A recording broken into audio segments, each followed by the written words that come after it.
They said that Snake Island, Lagos doesn't have any snakes on it. So I decided to find out for myself and go explore the swamp forest in the middle of the island.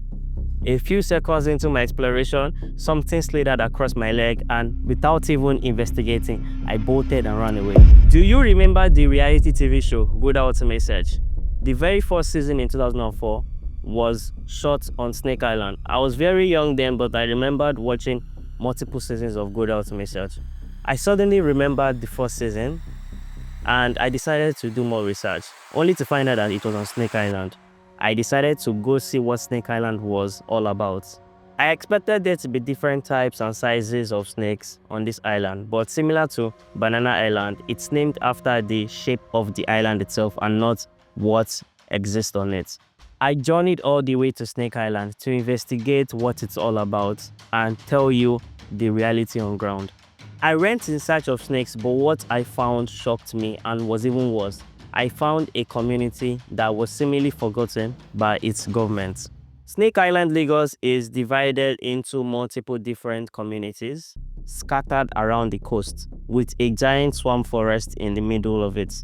Why don't you sit back and relax, because we are about to learn about the past, the present and future of Snake Island, Lagos, while also searching for snakes in the middle of the swamp. Today we'll be traveling from the Ijegoengba jetty in Satellite Town. It's a fairly easy jetty to locate. All you need to do is get to Abule Ado bus stop around Alakija train station and get into a motorcycle or tricycle heading towards the jetty. I got on a motorcycle because it's faster and more convenient, to be honest. I must say that this is a fairly modern jetty and it follows the design language that the Lagos state government has implemented for a lot of its transport infrastructure. You can see the design language play out in this jetty and many others across the city. And it also looks like the newly built Red Line train stations. Most of the boat operations here are banana boats, but if you plan ahead, you can charter more modern and faster boats. When I embarked on this journey, I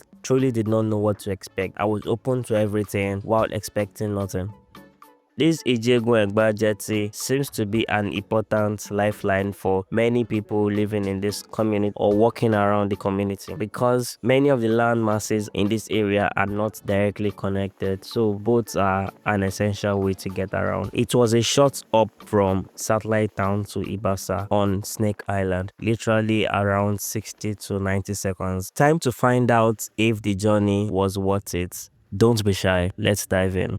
There are a handful of different communities on Snake Island. The ones I was able to visit include Ibasa, Basa, Ibeshe, Ilasa, Imore, and Lassa. I also visited somewhere called Lashe, but it was more like a transit when I was going to another community.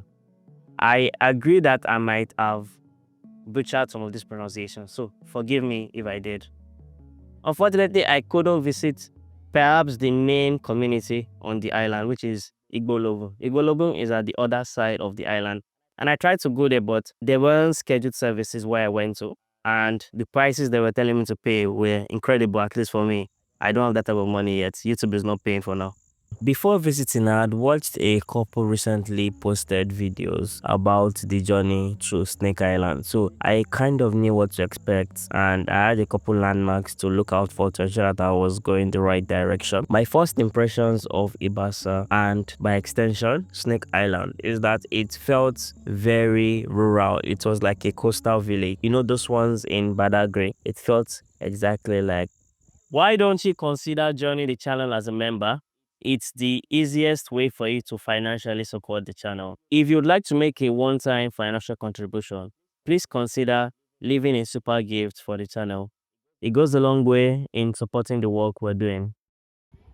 Most homes here were single story with no fences. If you don't have fences around your house in Lagos, it's either you are really rich and live in a gated estate or you are on the lower end of the earning spectrum. Every community on Snake Island has a ballet, and these ballets also have their royal courts. Interestingly, you can find fairly modern, recently constructed structures existing alongside older ones. Snake Island seems to be a community community undergoing rapid change. You can find many of the things you would expect in any major city. There are power infrastructures like light poles and transformers, but unfortunately, I did not find a single meter of tarred roads on this island. Snake Island is unlike many other settlements in present-day Lagos. It is hard to find a combination of modern and rural like this. Having such combination here is interesting, to say the least. When I went to Snake Island, I wanted to really see the story from a non-biased point of view, so I decided to circumnavigate the island. From where I arrived in Ibasa, I walked around different communities. I walked through most of the island, and if you check my Strava, you will see that when I eventually turned on my Strava, I went around all the places I could pass, even going through the swamp forest itself, just for you. Yes, a huge chunk of the island is covered by swamps. You can check your map on your phone and see Snake Island for yourself. The center of it and many parts of the eastern areas are just solid green, and when you go there yourself, you'll see why this is the case.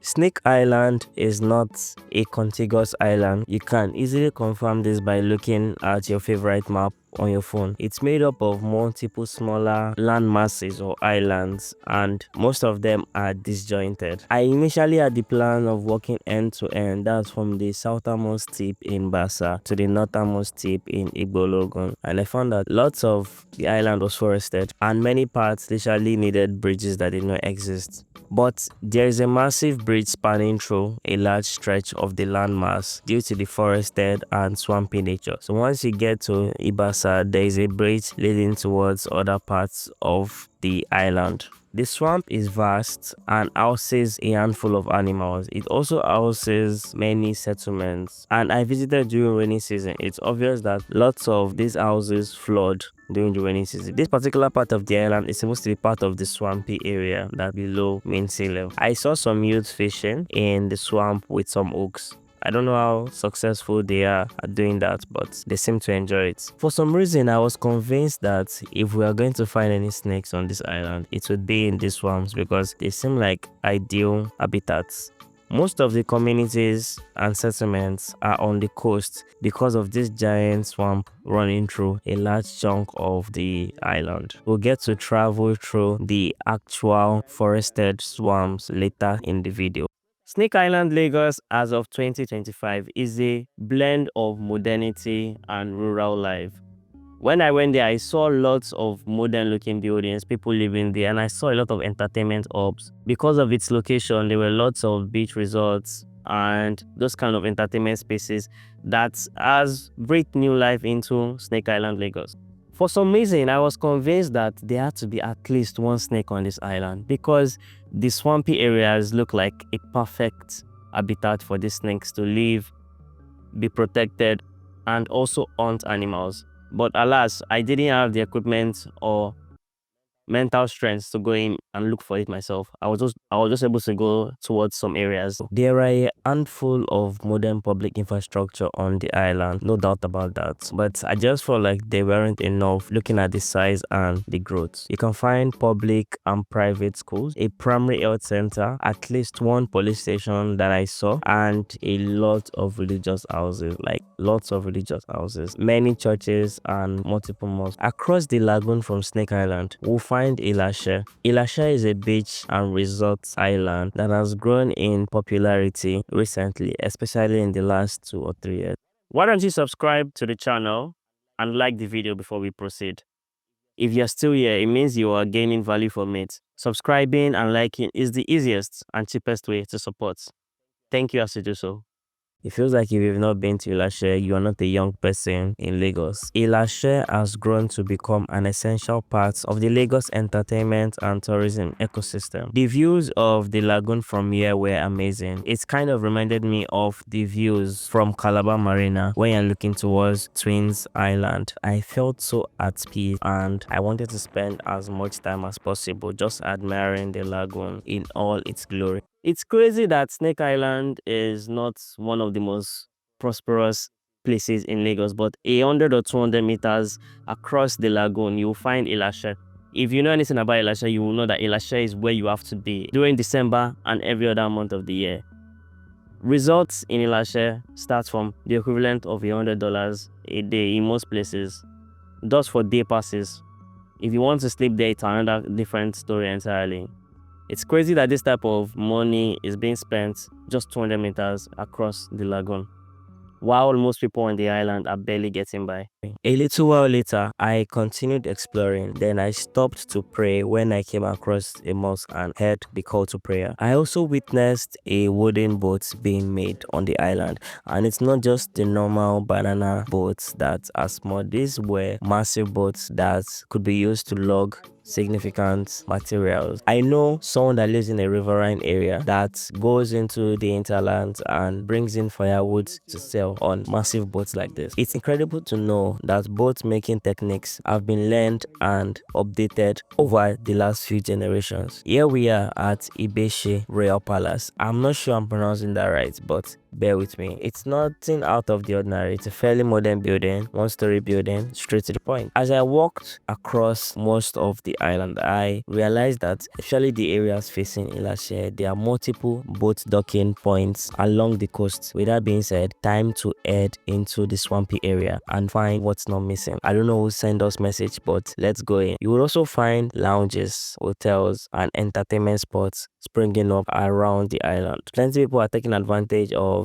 the closeness of Ilashe to rake in the big bucks. I don't want to come off as someone that visited for the first time and believe I know everything about the island, but from the look of things, Snake Island, Lagos is at a crossroads in its history. The island is developing rapidly, primarily driven by entertainment and resorts, while many people still live the lives that they have lived for generations. How do you balance modernity and culture when these resorts keep springing up in people's backyards, literally? Throughout this video, we've been on the western parts of Snake Island. There are a handful of communities there, but traveling to other parts of the island requires traveling through forested and swampy areas. Now we are moving from Ibeshe to Ilasa. Ilasa is more east, and it required a significant journey through the forested area. I felt scared going in, because once I was in, I had no choice but to keep going in. I had never been here before, obviously, and I did not know what to expect. Beyond even trying to see snakes, I did not know whether I would meet something while alone on this path and have to abort mission, but being unable to abort on time because I am in the middle of nowhere. I walked across a river flowing from the center of the swamp into the lagoon and came across a couple people during the journey. It was a lonely and honestly frightening journey, but I had to overcome. I didn't show it, but I fidgeted with every move, and every time a leaf shook, I looked and investigated. If you ever find yourself making this journey for some reason, keep in mind that you are walking on beach sand, and beach sand is harder to walk on than concrete or many other types of sand. It required like almost double the effort to take steps, and after a while, the physical toll began to tell. But after what felt like an hour, but in reality was around 20 minutes, I power walked my way through the area shortly before I got to Ilasa community or Ilasa community. Remember the first season of Gulder Ultimate Search? While walking through the swamps, I literally felt like I was in the game itself. I felt like I was transporting myself from Mamba Points to, was it Leopard Coves, and those the names they used there. It was an exciting experience, although a bit scary for me as I did not know what to expect. I kept checking the map while seeing solid green, but surprisingly or unsurprisingly, the internet connection was really great throughout the island, even through the swampy areas. It's not hard to figure out why. It's right beside Tinkan Island, Nigeria's premier port. I came across heavy machinery and a pair of maroon ships on the other side. Looking at this area, it felt like they had significant plans for here, but things didn't go according to plan. It feels ready and prepared for manufacturing activities. Please consider sharing this video with someone you would like to share in the joy of the video with. There's no need for you to add a great thing. You can also leave a comment telling me if you enjoyed the video or perhaps correcting me if I made a mistake.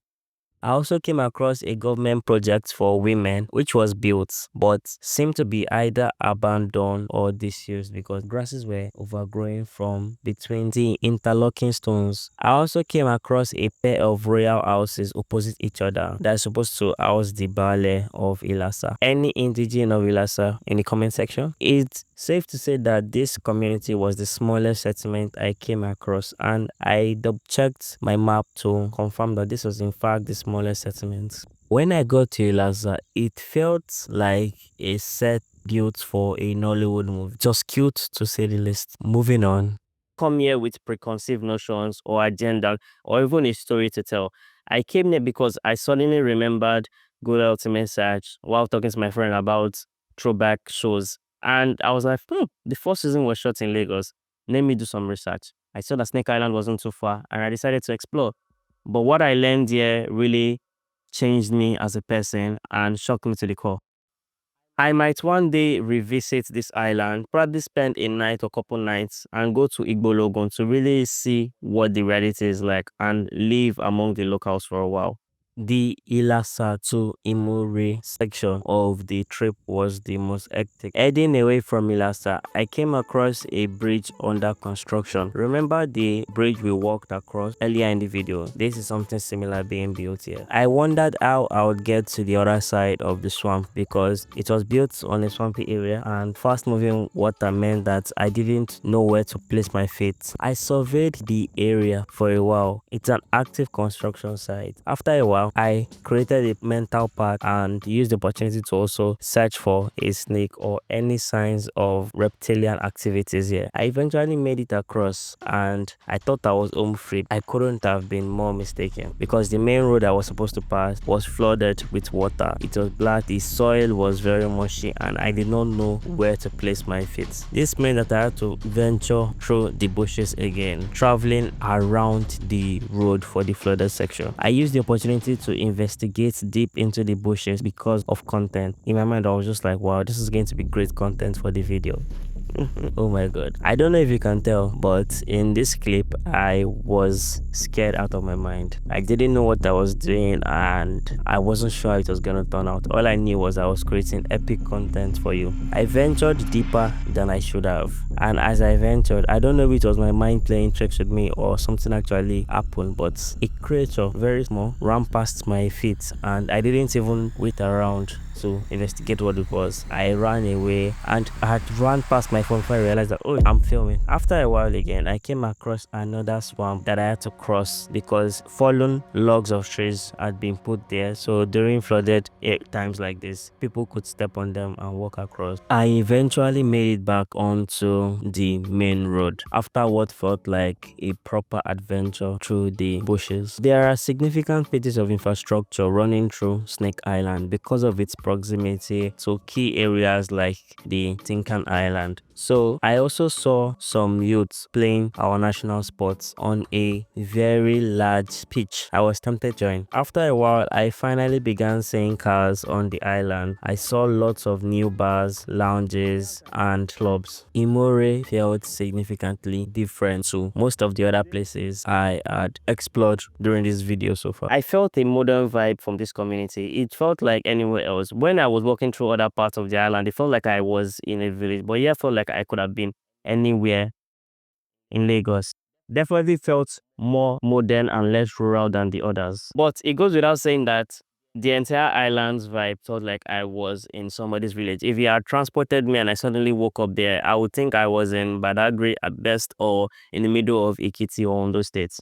After a significant journey across a large chunk of the island, we are close to where we started from. I saw even more modern houses, organized markets. I witnessed lots of economic activities. The people living here weren't just the locals, the people that were renting with day jobs where they have to leave every day and return. It felt like anywhere else in Satellite Town. The views of Satellite Town from the shores were second to none, and it was interesting seeing someone drag I don't know, it's a monkey through the streets undisturbed.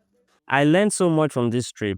It changed me as a person and it really made me know that there are many stories to tell in Lagos. I was complaining to my friends that, oh, unless I go abroad again, there are many stories to tell, like very interesting stories in Lagos, but they are exciting stories to tell, and I grew as a person on this trip. I regret not visiting Igbolobun, but it just did not make financial sense for me to pay 20,000 for a round trip just to go to an island on a video that I'm not really getting paid for right now. Maybe in the future, maybe one day. I came to Snake Island in search of snakes, but instead I found myself. Why don't you click the video on screen right now? Because I made it specially for you. Until the next video, your friend from the Ukodo YouTube channel wishes you love, peace, and prosperity.